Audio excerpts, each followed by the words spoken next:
오늘 우리에게 주신 하나님의 말씀은 신약성경 누가복음 11장 5절부터 13절까지의 말씀입니다. 신약성경 누가복음 11장 5절부터 13절까지의 말씀입니다. 제가 받들어 읽겠습니다. 또 이르시되 너희 중에 누가 벗이 있는데 밤중에 그에게 가서 말하기를 벗이여 떡 세 덩이를 내게 구워달라. 내 벗이 여행 중에 내게 왔으나 내가 먹일 것이 없노라 하면 그가 안에서 대답하여 이르되 나를 괴롭게 하지 말라.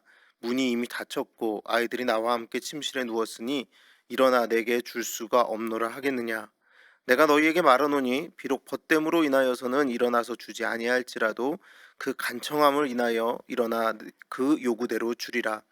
내가 또 너희에게 이르노니 구하라 그러면 너희에게 주실 것이요 찾으라 그러면 찾아낼 것이요 문을 두드리라 그러면 너희에게 열릴 것이니 구하는 이마다 받을 것이요 찾는 이는 찾아낼 것이요 두드리는 이에게는 열릴 것이니라. 너희 중에 아버지 된 자로서 누가 아들이 생선을 달라 하는데 생선 대신에 뱀을 주며 알을 달라 하는데 정갈을 주겠느냐. 너희가 악할지라도 좋은 것을 자식에게 줄 줄 알거든 하물며 너희 하늘 아버지께서 구하는 자에게 성령을 주시지 않겠느냐 하시니라. 아멘. 하나님의 은혜와 평화가 예배의 자리로 나오신 모든 성도님들과 함께 하시기를 간절히 바랍니다. 언제 안 그랬겠냐마는 정말 요즘은 하나님의 은혜와 평화를 더욱더 간절히 구하게 됩니다. 코로나로 인한 육신의 아픔과 그에 대한 두려움이 우리를 덮쳐오기 때문입니다. 얼마 전까지만 해도 먼 발치에 있던 뉴스 속에서나 보던 이야기인 줄 알았는데 정말 우리의 코앞에 있구나라고 느껴질 때가 있습니다. 그 두려움을 피해 그렇다고 해서 집에 머무른다고 하여도 쉬운 삶을 살아가는 것은 아닙니다. 성탄절은 다가오는데 분명히 우리가 대강절을 지나고 있다는 것을 머리로는 알고 있는데 이 시간이 어떻게 지나는지 성탄절을 어떻게 기다리고 있는지 잘 모르겠습니다. 그저 차가운 겨울바람을 통하여 성탄의 시기가 다가오고 있구나라고 생각해 볼 때도 있습니다. 이럴 땐 정말 기도의 자리로 나가는 것 말고는 답이 없는 것 같습니다. 우리는 살아가면서 겪는 수많은 일들을 가지고 기도의 자리로 나갑니다. 육신과 마음의 아픔을 들고 치유를 구하기도 하고 경제적 어려움과 신상의 어려움의 문제들을 들고 나가기도 합니다. 이미 우리의 손을 떠나버린 듯한 일들을 들고 하나님의 기적을 구하며 기도의 자리로 나아갈 때도 있습니다. 어떨 때는 어떻게 기도해야 할지 몰라 그저 침묵만으로 눈물만으로 하나님 앞에 나갈 때도 있습니다. 어쨌든 그 모든 기도, 그 기도의 자리로 지금 우리가 나아가야 할 때라는 겁니다. 저는 기도하면 제일 먼저 떠오르는 것이 부모님입니다. 새벽 잠결에 어머니가 저를 안고 기도하시던 모습이 떠오르기도 합니다. 학교를 갈 때 등에 손을 얹고 기도해 주시던 어머니의 모습, 군대를 갈 때 처음 목회에 나갈 때 저를 끌어안고 기도해 주시던 아버지의 모습, 언제나 집 문 밖을 나설 때면 저를 쫓아와 등에 손을 얹고 기도해 주시던 그 부모님의 모습이 저에게는 기도하면 가장 먼저 떠오르는 모습입니다. 여러분, 저는 그래서 항상 누군가를 위해서 그렇게 기도해야겠다고 생각합니다. 문 밖을 나서는 가족을 걱정하는 마음으로 기도하는 그 기도가 우리를 살게 하는 힘임을 믿기 때문에 저는 그렇게 늘 기도하려고 노력합니다. 자, 그럼 여러분, 우리는 어떻게 기도해야 할까요? 오늘 우리가 읽은 말씀은 기도에 관한 말씀입니다. 예수님의 제자들은 예수님께 기도의 방법을 묻습니다. 우리가 교회를 다니기만 하면 외우는 주의 기도를 그래서 예수님께서는 바로 제자들에게 알려주시죠. 그러면서 그 기도에 이어 비유를 하나 들려주시는데 그것이 오늘 우리가 읽은 본문의 말씀입니다. 5절 말씀 이렇게 시작됩니다. 또 이르시되 너희 중에 누가 벗이 있는데 밤중에 그에게 가서 말하기를 벗이여 떡 세 덩이를 내게 구워 달라. 그 비유, 우리가 이렇게 시작되는 비유의 내용은 요약해 보면 이렇습니다. 너희 가운데 친구가 있다고 하자. 그가 밤중에 그 친구에게 찾아가서 그에게 말하기를 여보게 내게 빵 세 개를 구워주게. 내 친구가 여행 중에 내게 왔는데 그에게 지금 내놓을 곳이 없어서 그러네 라고 말하는 바로 이 상황입니다. 제가 생각하기에는 이 상황이 참 쉽지만은 않습니다.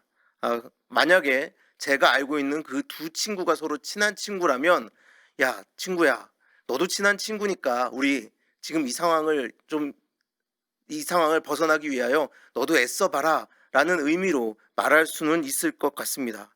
그런데 그 둘이 전혀 모르는 사이라면 과연 나는 그 다른 친구에게 찾아가서 이렇게 말할 수 있을까라는 생각이 듭니다. 아니 그런데 그 둘이 안다고 할지라도 사실 이 단어에서 마음이 걸립니다. 그것은 무엇이냐면 밤중에라는 말입니다. 별로 하고 싶지 않은 부탁입니다. 굳이 그 친구를 찾아가서 밤늦게 나를 찾아온 참 귀찮은 그 친구를 위해서 아유 빵 좀 주게라고 말하고 싶지 않습니다. 가끔 누군가에게 무엇을 부탁하기 위해선 저는 그 말을 100번 이상 되뇌어 보는 것 같습니다. 혹시 저 사람이 거절하면 어떡하지? 기분 나빠하면 어떡하지? 내가 혹시 너무 일찍 전화하는 건 아닌가? 내가 너무 늦게 전화하는 건 아닌가? 저 사람이 혹시 불편한 상황 가운데 있는데 눈치 없이 물어보는 건 아닐까라는 생각을 하며 그 어떻게 물어봐야 할지 그 문장을 100번 이상은 되뇌어 보는 것 같습니다. 그런데 여러분 사실 이 비유에 나오는 이 말씀에 나오는 이 비유는 저의 마음과는 사실 상관이 없는 비유입니다. 사실 제 마음과 상관없이 이 비유를 보아야 할 때 알아야 할 것이 있는데 그것이 무엇이냐면 바로 그 고대 중동의 문화입니다.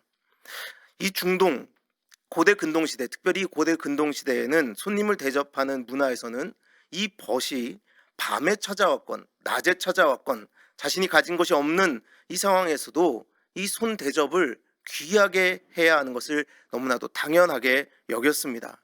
자신을 찾아오는 모든 손님을 귀하게 당연하게 귀하게 여겨야 한다고 생각했다라는 겁니다.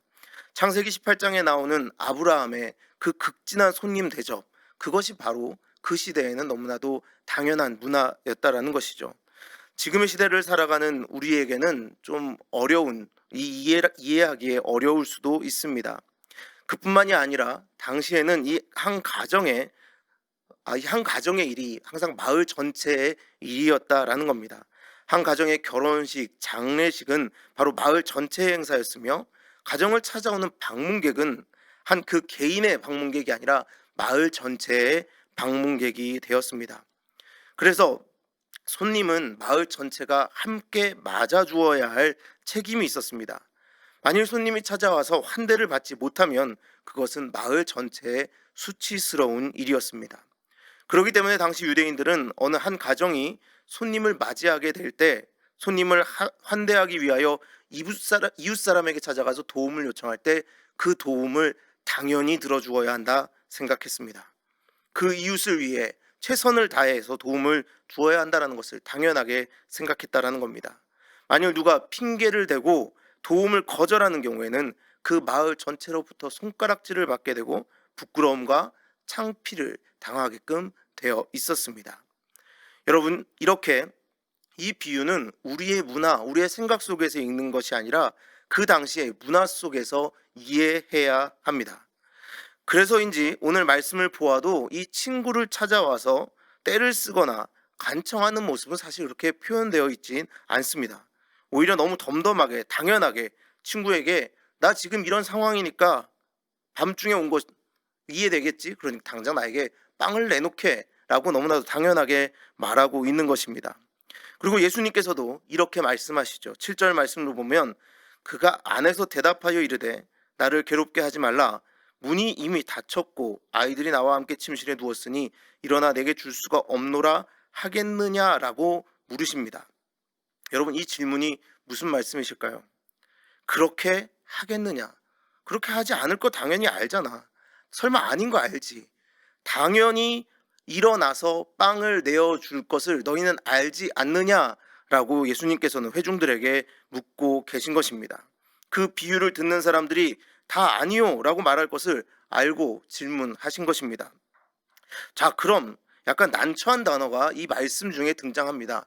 그것은 무엇이냐 하면 간청함이라는 단어입니다. 이 문화 속에서는 너무나도 당연하고 이 친구를 찾아가서 이 빵을 구하고 있는 친구도 그렇게 간청하는 것처럼 보이지 않습니다. 떼를 쓰거나 당장 내놓지 않으면 막 큰일 날 것처럼 친구에게 구하고 있지 않다라는 겁니다. 그리고 그 잠자리에 들었던 친구도 사실은 너무나도 당연하게 해야 할 의무라고 이 문화를 통해서 우리는 알 수 있습니다. 그럼 이 간청함, 이 단어는 무엇을 의미하는 것일까요? 이 간청함에 담겨져 있는 좀 깊은 뜻이 있습니다. 그래서 제가 그 뜻을 여러분에게 말씀드릴 텐데요. 우리나라 말로 세 글자로 되어 있는 간청함이라고 하기에는 너무나 긴 뜻이 이 말에는 담겨져 있습니다. 제가 잘 읽어 드릴 테니 한번 잘 들어보십시오. 뻔뻔하게 구하는 모습에 응답하지 못할 경우 자기가 부끄러움을 당할 것을 예상한다라는 뜻을 가지고 있다라고 합니다. 여러분 참 특이하지 않습니까? 간청함, 아나니데이아라는 단어라고 합니다. 그런데 그 짧은 단어 안에 내가 그냥 뻔뻔하게 나는 구해도 되는 것이고, 오히려 그 뻔뻔한 청을 들은 사람이 이 말을 듣지 않았을 때 그 수치는 그 듣지 않은 사람이 당하게 된다라는 뜻을 가지고 있는 단어라고 합니다. 그러니 이 본문이 말하는 바는 구하는 자의 수치스러움 또는 구하는 자의 애씀 때문이 아니라, 오히려 그 상황을 알고 줄 수 있으면서도 주지 않으면 당할 수치스러움 때문에 그 부탁을 들어주게 될 것이다 라는 뜻을 가진 이야기라는 겁니다. 일반적으로 우리가 이 비유를 이야기할 때 요청하는 사람에게 초점을 맞추어서 이야기하곤 합니다. 얼마나 끈질기고 간절히 기도하느냐로 해석되어지고도 합니다. 그러나 예수님은 이 비유의 주체를 떡을 구하러 간 너희에게 있는 것이 아니라 스스로의 체면을 위해서 떡을 내주기로 결정하는 친구에게 두고 계시다라는 것을 우리는 알아야 합니다. 따라서 이 기도 비유는 기도하는 사람의 끈질김이나 간청함이 주된 요인이 아니고, 그 바라는 바를 들어줄 수밖에 없는 그 사람에게 중심이 가 있음을 알아야 합니다. 여러분, 이것이 기도에서 무엇을 의미합니까? 바로 기도를 들어주실 수밖에 없는 하나님의 이 비유는 중심을 두고 있다라는 것입니다. 그러면서 예수님은 말씀을 이어가십니다. 그래서 내가 너희에게 이르노니 구하라. 9절 말씀에 구하라 그러면 너희에게 주실 것이요, 찾으라 그러면 찾아낼 것이요, 문을 두드리라 그러면 너희에게 열릴 것이니 라고 말씀하시죠. 그리고 이것을 할 때 어떻게 하라 하시냐면 아버지에게 하듯 하라 말씀하십니다. 여러분이 앞뒤에 말씀이 이어지십니까? 여러분, 아버지에게 구할 때 우리는 쑥스러운 마음으로 가서 구하지 않습니다. 너무나도 당연하게 그 손을 내밀어 아버지에게 구하는 것이죠. 저는 이번에 저의 아들의 생일 선물을 사기 위해 한국에 계신 아버지에게 선물을 부탁드렸습니다. 물론 저는 돈을 드릴 마음이 있었습니다. 아버지, 이번에 아들한테 꼭 사주고 싶은 선물이 있는데 아버지, 한국에서 이 물건을 좀 구해서 보내주세요. 제가 돈은 보내드리겠어요 라고 말씀드렸죠. 그런데 어쩌면 당연히 제가 예상했을 수도 있습니다. 아버지께서는 그냥 그 돈 안 받아도 된다, 내가 선물한 것으로 하자라고 말씀하셨죠. 그런데 제가 두 번 묻지 않았습니다. 그저 그냥 예 알겠습니다, 감사합니다 라고 아버지에게 말씀드렸죠. 이제 나이가 어느 정도 들은 아들로서 좀 미안한 마음을 당연히 가져야 하겠지만, 어쩌면 조금은 당연한 마음으로 그 선물을 받은 것 같습니다. 그리고 그 선물을 실제로 받을 제 아들도 제 손에서 그것을 뺏어갈 때는 너무나도 당연한 마음으로 받아가겠죠. 여러분, 이것이 바로 예수님께서 말씀하신 하나님 앞에 기도하는 자들의 마음이어야 한다는 것입니다. 하나님께서는 너희가 구할 때 그분께서 수치를 당하시지 않기 위하여 너희에게 주실 것이다, 그러니 가서 구하라 라고 말씀하신 것입니다. 자, 여러분, 우리가 자꾸 잊어버려서 그렇지 원래 하나님은 이런 분이셨습니다. 이 세상의 우상 문화는 그 신을 만족시켜야, 그 우상을 만족시켜야 그 우상으로부터 무엇인가를 얻을 것이다 라고 자꾸 우리에게 얘기합니다. 그래서 우리도 나도 가서 하나님을 만족시켜야지, 하나님께 더 매달려야지 라고 이야기합니다. 그러나 그렇지 않습니다. 우리가 무엇으로 하나님을 만족시키겠습니까? 하나님은 우리를 사랑하셔서 그 독생자 예수를 내어주실 만큼 모든 것을 이미 다 우리에게 주신 분이신데, 우리가 무슨 하나님을 만족시킴으로 무엇인가를 얻을 수 있다고 착각하는 것입니까? 그렇지 않다라는 겁니다. 하나님은 이미 모든 것을 주실 준비를 하고 계신 분입니다. 이것은 주님이 알려주신 기도, 그분의 거룩함을 통하여도 답을 얻을 수 있습니다. 하나님께서는 너무나도 당연하게 누군가에게 거룩함을 인정받을 필요가 없으신 분이십니다. 제가 그분을 거룩하다 하든 하지 않든 그분은 그저 그분이 존재하고자 하시는 대로 존재하신다라는 겁니다. 그런데 왜 예수님께서는 그 기도를 가르치시면서 그분이 거룩히 여김을 받기를 기도하라 하셨을까요? 우리는 에스겔서를 통하여 이 말씀의 의미를 찾아볼 수 있습니다. 에스겔서 36장 21절부터 30절까지의 말씀을 보겠습니다. 제가 여러분에게 세 번역으로 읽어 드리겠습니다. 구약성경 에스겔서 36장 21절부터 30절입니다.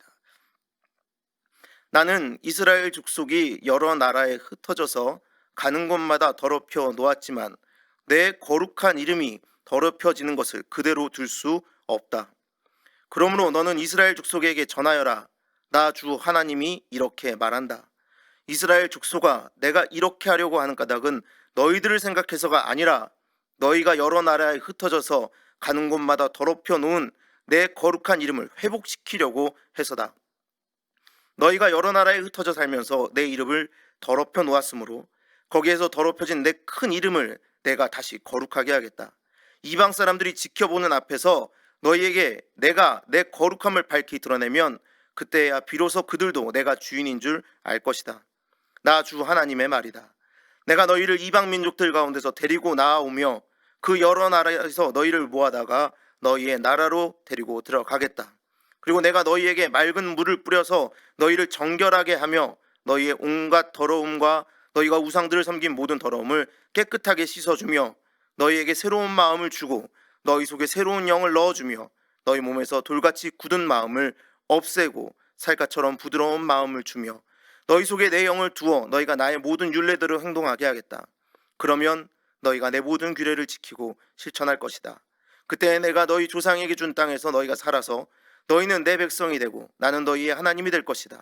내가 너희를 그 모든 더러운 곳에서 구원하여 낸 다음에는 곡식의 소출을 풍성하게 하여 다시는 너희에게 흉년이 들지 않게 하며 나무에 과일이 많이 맺히고 밭에서 소출이 많이 나게 하여 너희가 다시는 굶주림 때문에 다른 여러 나라의 조롱을 받지 않게 하겠다.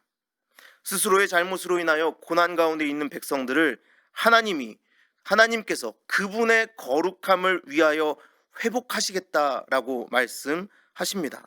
여러분 한번 주님께서 알려주신 기도와 이 에스겔서의 말씀을 비교해 볼까요?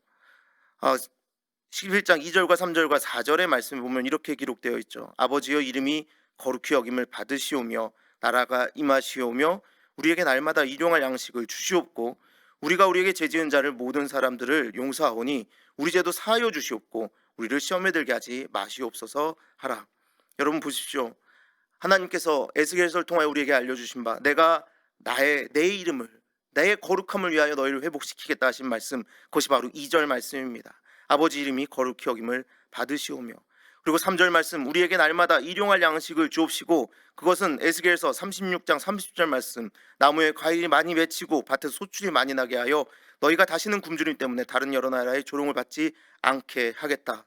그리고 우리가 우리에게 죄 지은 자를 모든 사람을 용서하오니 우리 죄도 사하여 주시옵고라는 4절 말씀은 에스겔서 36장 25절의 말씀 내가 너희에게 맑은 물을 뿌려서 너희를 정결하게 하며 너희 온갖 더러움과 너희가 우상들을 섬긴 모든 더러움을 깨끗하게 씻어주며 라는 말씀으로 이어집니다.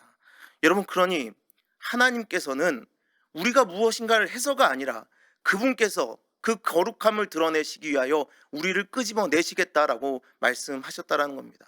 여러분, 기도는 이런 것입니다. 하나님은 이미 모든 것을 완벽하게 준비하고 계시고 하나님의 모든 계획 속에 우리의 삶을 초대하고 계시는 것, 거기에 응답하여 그분의 초대 속으로 들어가는 것이 기도라는 것입니다. 그래서 11장 13절 말씀 너희가 악할지라도 좋은 것을 자식에게 줄 알거늘 하물며 너희 하늘 아버지께서 구하는 자에게 성령을 주시지 않겠느냐 하시니라. 새 영을 너희에게 부어 하나님 나라에 살게 할 그 완벽한 계획, 너희가 기도할 때 그것이 너희 삶에서 이루어질 것이다 라고 주님은 말씀해 주신 것이죠. 자, 준비 끝.